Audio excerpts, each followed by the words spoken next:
Hello, everybody. Welcome to day 788 of eating a sheet of paper a day. A late stream, but a stream nonetheless. Um, Printer paper nonetheless. I would try to make a connection there. It didn't really work, but nonetheless, we will carry forward and ignore those prior two sentences, and we are going to eat the paper with our mouths. Our meaning me. Chill. Just don't do anything that would legally implicate me. Okay, let's put speaking of implication, I'm going to imply the quality of my day is a nice. It was tiring, but it was fulfilling. I was just kind of worried about school the whole time. I've been like behind, and I'm like, wait a minute. The amount of worry I'm putting into it, it's like, is my grade really going to matter? Like, I'll catch the disdain of my father for maybe 2 minutes, and then I'll forget about it. Like, honestly. Good evening, Messathula. How are you doing?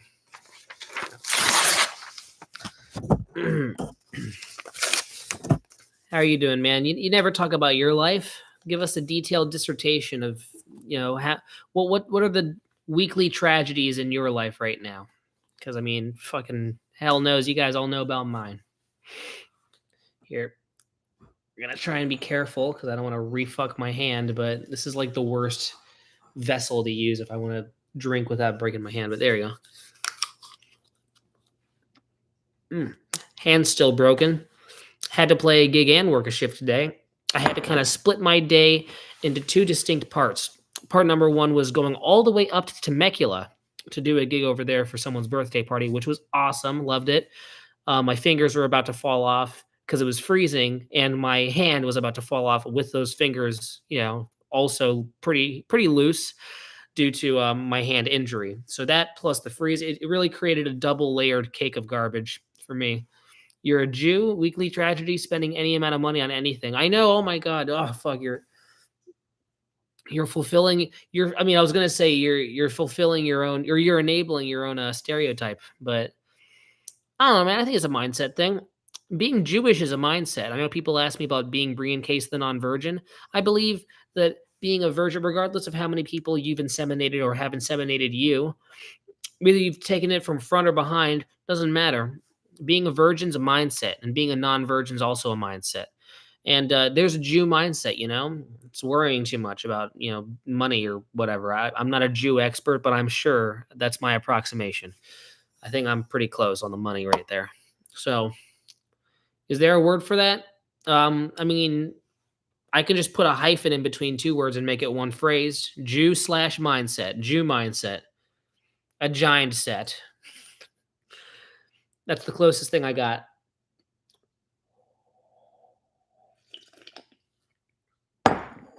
Excuse me. Yeah, no, honestly, you just don't. Money comes just as easy as like physical labor can. And because the way the common man and 95% of the human population makes money is through muscle memory, and through muscle memory, you can create, yes, a finite, but as far as we're concerned, a virtually infinite amount of labor, and thusly a virtually infinite amount of money. So if you spend money, just let your muscle memory go to work. Just like that, more money will come. I know this. I work 3 jobs, and the money does come. Oh, what you said about not being a virgin but still having the mindset. I have plenty of money. I just don't enjoy spending it. Come on, man. Just spend maybe about an hour in a pinball machine arena. Watch it all go down. There's a satisfaction to it, actually. It's weird to say because you think that spending money would be unfulfilling, but you'll never know till you truly try it. And I don't mean spending a couple cents on a bag of jelly beans and then feeling bad about yourself. I mean actually going out of your way and making a real concrete choice to spend as much money as possible. I highly advise that you do it. You will be broke and you will also be happy. You will also be looked down upon by your parents, and that is a very unique experience. Walk through your door and your mom is like, "You fucking faggot. What did you spend your money on this time? Pinball? Did you win anything? No, because it's pinball? You fucking idiot." There's just something very special about that, and I think that it's a slightly imperfect yet very important part of someone's growth cycle, in their brain. If you just spend your whole life avoiding experiences like that, you will end up an undeveloped seed, an undeveloped lima bean yet to sprout into a full flowering plant. but you can't, all right? Watering your plant in your head and letting those neural pathways grow. It's a very special, painful sometimes, but essential experience. All right. And the Jew mindset is robbing you of that. So snap out of it, guys. You can be Jewish still and not have a Jew mindset. I know many Jews who don't have a Jew mindset. See many Jews wasting their time playing arcade racer and shit. Rockstar says, "Hey, I'm a fan. Hey, man, I'm a fan of you being a fan. I appreciate that." Mm, no thanks. I'll save all my money and then save if like Scrooge McDuck. You're gonna die like Scrooge McDuck. You're gonna fucking die in a giant tomb of cold, unfeeling metallic coins. I don't know, man. I just feel like that's a fate worse than death, just living in a giant throne of cold money that you can't ever spend. Just the idea of having money, I guess if it's the feeling of achievement. But you know what the real feeling of achievement is? That is a lot more practical. It's the shit that money can buy. And listen, money can buy anything. All right. I don't even, whatever the old adages say, no, money can buy happiness. Bullshit. What can give you happiness, huh? Girlfriend? Buy a phone that has Tinder on it. All right. What else produces happiness? Huh? Dopamine. They're going to be selling those by the bottle in about 10 years. They're actually managing. I mean, they can sell hormones like estrogen. They can certainly sell hormones like dopamine. That's in great supply. And what is happiness by definition? It's dopamine. You can use money to buy meth. Jump in it like Scrooge McDuck. I have a girlfriend, and you know what? I bet if you didn't keep paying, for 95% of the check and giving the tip towards the waiter every time you take your girlfriend out, your relationship might not be in jeopardy, but it might be a little rockier of a road. Less love, less happiness, or less agreeable state of love, less happiness. So, what I say is money can sometimes indirectly, yet absolutely buy happiness. Every drug raises your dopamine. It's called crack.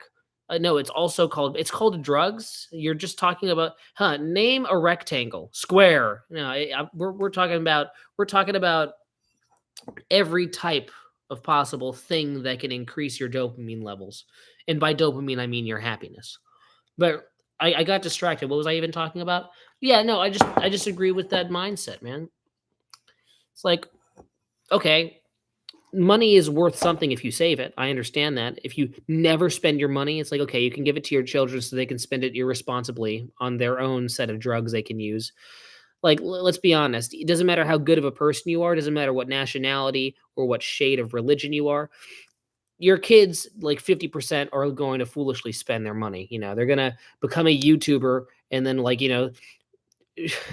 throwing balls of cash at homeless people, part 647, or they're gonna just blow it all in a fucking car or something. I'm just saying that, like, I don't think that people should use their children in their legacy or a college fund or giving it to a breast cancer charity. All that's a farce. It's all to make themselves feel better because they earned the money themselves and they feel like if they spend the money, they're getting rid of that medal, that token of achievement, that they aren't really willing to show off to other people. That's not their main goal. It's to show to themselves. It's like, okay, I can look within myself and my net worth is such a huge part of me and it defines who I am that when I look inside myself, hanging inside the wall of me is a medal that shows my net worth and looking at how much I've saved. And my intent is never to really spend it ever. Like, that's a very particular mindset. And I think it's silly because you can actually show those same achievements in the form of things that you can buy with money. You could buy a nice house. You could buy I don't know, like one of those Ridge wallets that are made out of metal so that, scammers can't scan your card and then get all your credit card information so they can foolishly buy shit of their own. You could buy a very large Tupperware. They sell Tupperwares that are about as big as a bathtub and you're supposed to store your chicken in it or something. Like, it's still for food, but it's just really, really big Tupperware. You could spend money on that. By the way, each Tupperware, from what I saw on the dark web, it's like about $200. So, yeah, you could buy a giant oversized Tupperware the size of a bathtub. I'm just saying that all those things, you could still use those and still do that whole selfishly defining yourself with those material objects, shtick that you guys always do. And then look at yourself and look at that fucking bathtub sized Tupperware, all right? I earned that. I saved up for that and I spent money on that and that shit's mine. Because if we're being objective about it, the real difference between something like that that's purchased and just a big number on your Wells Fargo app, it's basically nothing. Spending money is a poor man's pursuit. Actually, no, a poor man can't pursue anything like that because he's poor. I'm saying spending money is, you know, how would I describe this? A future poor man's pursuit or a wise or rich man's pursuit. You can still spend without being poor. Methuselah, that's my fucking point. I don't know. I have a large generational worth. I've never had an urge to spend it. A large generational worth. Jesus. So you're not even, it's not even because you earned it yourself. It's because your mom probably worked as a waitress in a restaurant for 25 years. And people might, and even if you aren't consciously doing it, I truly believe that it's a subconscious exercise. You look in yourself and go, look at this big number. It's associated with me. And yes, you are considering consciously, possibly included, that not all of that wealth was accrued by you. But I believe there is some sneaky mental gymnastics that sometimes happens where people still associate that number with them. And that is why they want to keep that. Because practically speaking, there is no other fucking reason to keep all of that money there. You can keep maybe 80% of that money there, but shit, man, you only have one life. You only go around once. When you're dead, you will never be able to have the opportunity ever to fucking spend a crap ton of money on pinball for an hour and really have the enjoyment of doing that, or to walk into a bar with stacks upon stacks of bottles lining the walls and going, wow, I have the ability to get whatever drink I want in whatever quantity I want. To walk into a store, right before Christmas and go, you know what? I could surprise someone today. Stuff like that's of worth. Like, I'm not, like, I know you guys think I might be kidding around with the pinball and the alcohol examples, but you're shopping for your daughter and you're looking at a giant train set. Am I going to splurge today? Well, you know what? I earned the money and I feel goddamn good about it. But it's good principles, Brian. It's a slippery slope if you start spending money. No, just fucking outline it.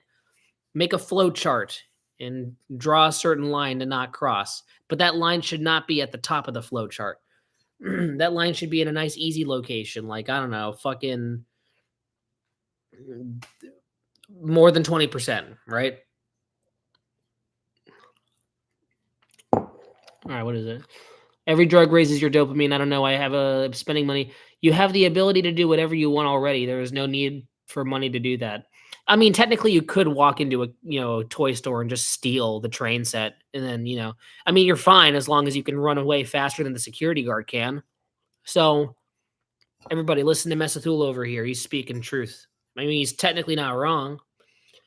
I just think that we live in a. I'm not going to say the S word, but we live in a. We live in a fuck. We live amongst a particular commune of fuck. That's not accurate. We live amidst a grouping of people together that make a figurative parliamentary societal decision. I said the word shit. We live in a society where people need money. And you don't just need money to be present in your bank account. You need money to be spent in order to do stuff. Now, obviously, food, water, shelter, yeah. But people often forget the fourth thing, which is will to live. What creates the will to live? I believe a big part of the will to live is that opportunity, the ability. I mean, it's not exclusive. There are many other ways to gain the will to live, like, I don't know, meditate or read a book on Buddhism or some shit. Or here's a pretty easy to manage way that honestly is not as harmful as society makes it out to be. Get some money. You're young. And even if you're not young, you're still got one life and just spend it. And even if you get reincarnated, it's not like your wealth is coming along with you. Your wealth is such a surface level piece of you that it doesn't really matter. Don't spend foolishly. Have a long-term savings account. With each paycheck, try and put at least 50, if not possibly 90% of your paycheck into long-term savings, so you can spend it later on in life. That's what I'm saying, man. Life is about spending. Hey, Dom. So it's glad that I can actually teach a lesson. I'm glad I can teach a lesson. And you should be glad too.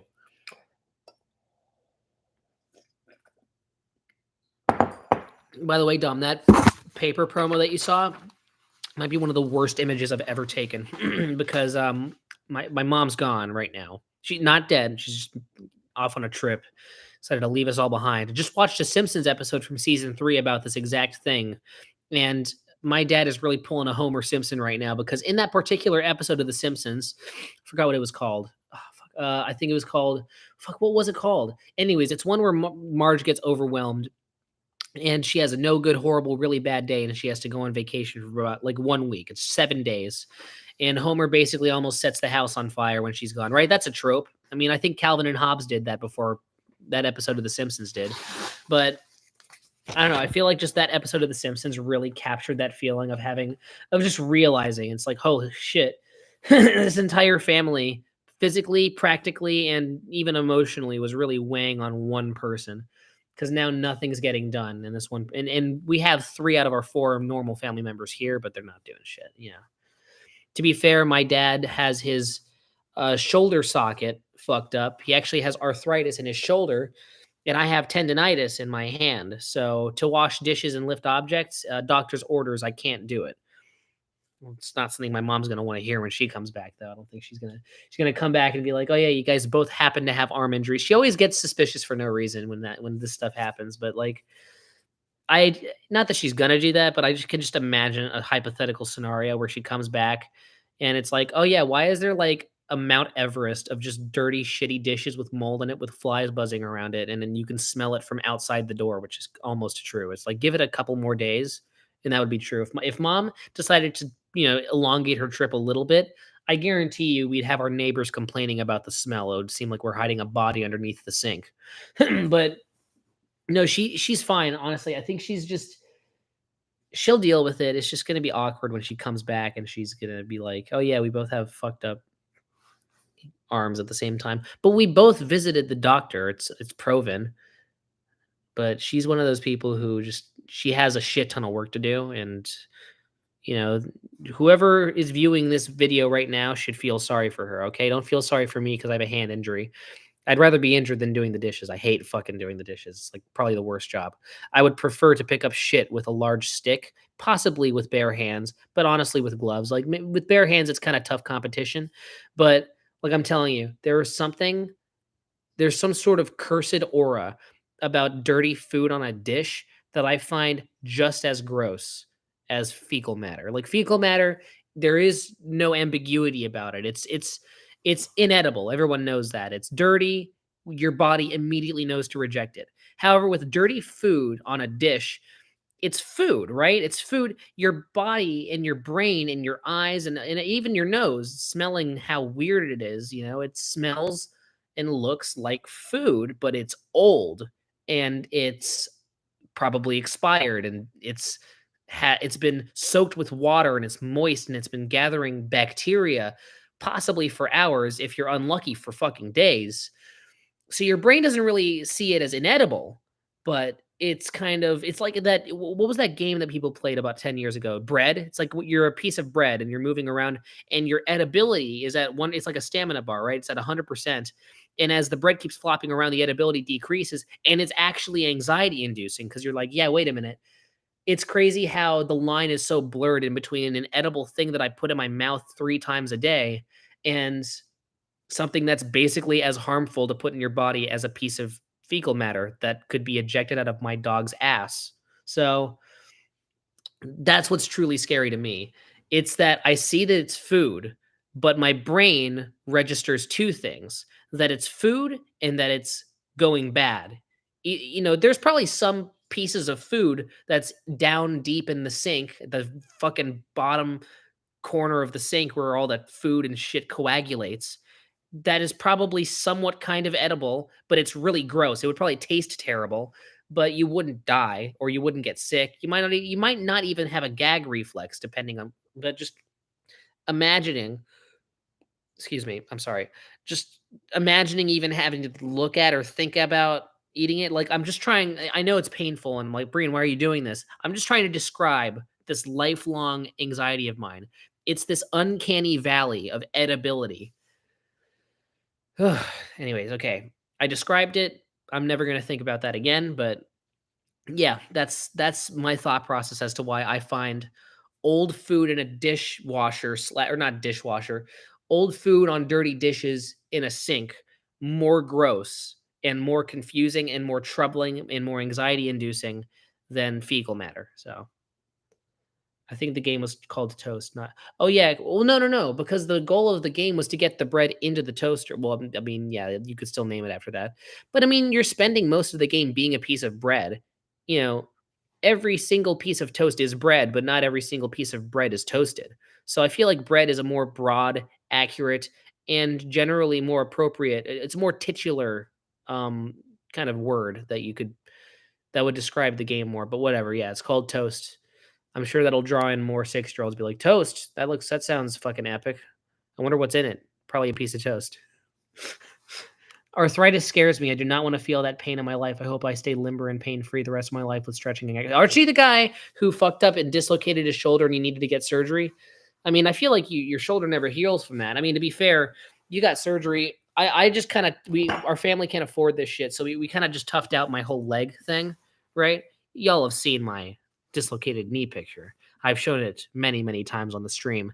In fact, my close family and friends are sick of that picture because I love that picture so much that I show it to everybody. And they're like, Brian, that picture is not, it's not even gross anymore. It lost all shock value. It's just annoying. I don't care though. I'll show it again. Here it is. So yeah, ever since this happened, again, we did not, I mean, it just popped back in place. Every single tendon was torn, but I believe you can have surgery to get those tendons properly replaced or realigned or repaired, something something. And we never did that. I just kind of roughed it out and just waited for it to heal. And my knee has never been the same since. It's a little funky. It's a little bit of an uncanny valley knee.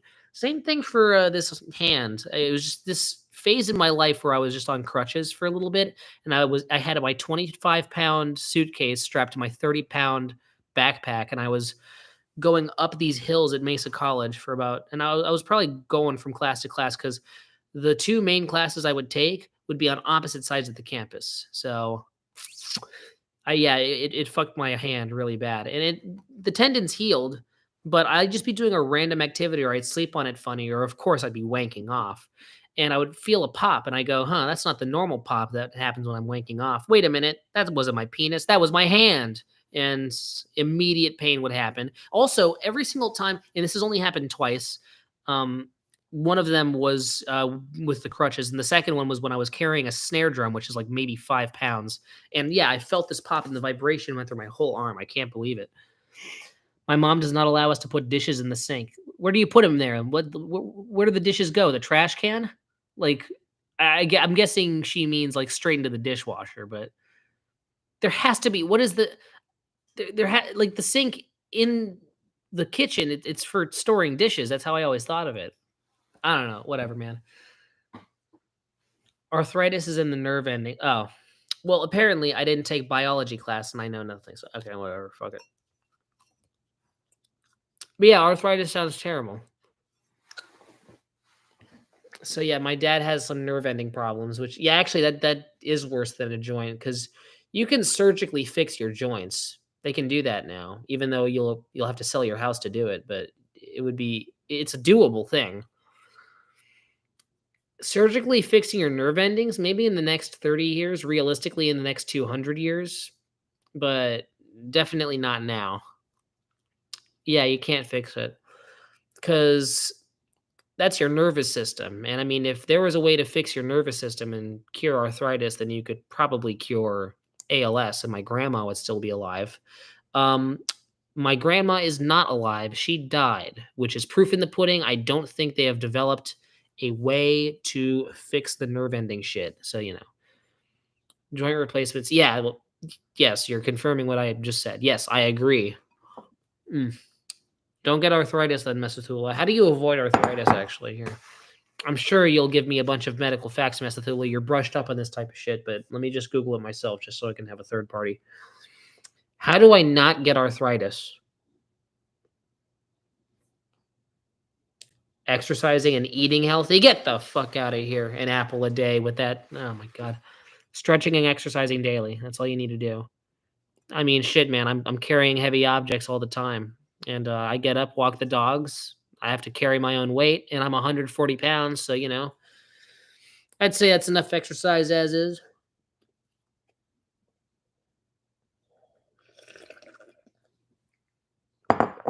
And, of course, I eat paper. So my diet's filled with lots of fiber. So I think I'm going to be fine, guys. If you remain sedentary, your body will degrade. I know, tell that to my sister. Hasn't left her room in actually, she just got a job. Got her first job at Eddie's Games. Shout out to her, by the way. Make sure to put some if you don't need to make your applause known, but just applaud anyways, I don't care if your parents are sleeping right next to you, right next door, and the walls are thin, all right?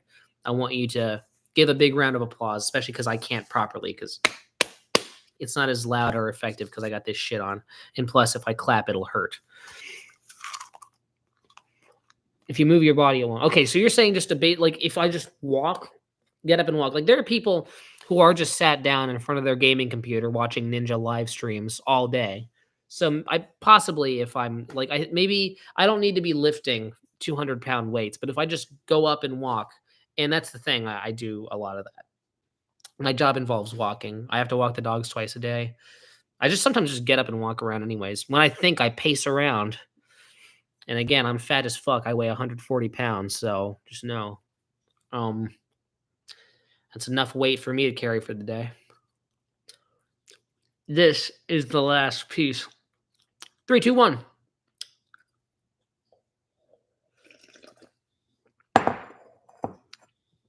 Come on, man. All right, cool. By the way, small update. I'm going to keep it super short, but the issue with the female who was the problem, she's intentionally keeping her distance, which is good. And again, she could, if she really wanted to make her case, she could have just talked to me or initiated with me or, tried to prove my guilt and her innocence, which is seemingly what she was trying to do before, but she intentionally is now just avoiding me after I stood up for myself, which to me shows that she was all making this contingent on me not having power, and she completely miscalculated my assertiveness. And so now that I can show her that I'm not falling for her little fucking game no more, she decided to kind of pack up and leave. And it's like, okay, cool. And this place is an airport now. You best fly away, bitch. All right. Sorry. I'm getting carried away. I'll see you guys tomorrow. That'll be day 789 of eating a sheet of paper a day. Thank you for watching today's live stream, which was day 788. I will see you tomorrow. Make sure to live, laugh, cry, and also not die. And until next time, this is goodbye. I have an itch on my torso. And I'm trying to do more live streams. I was really considering not doing this one. But once I actually get going with a live stream, it just kind of streams itself. I'm quite happy with how it turns out. Mesathula, Rocksta, Dom, Space Exclamation Point. All three of you, thanks for joining. Mwah. I'll see you guys next time. Ugh.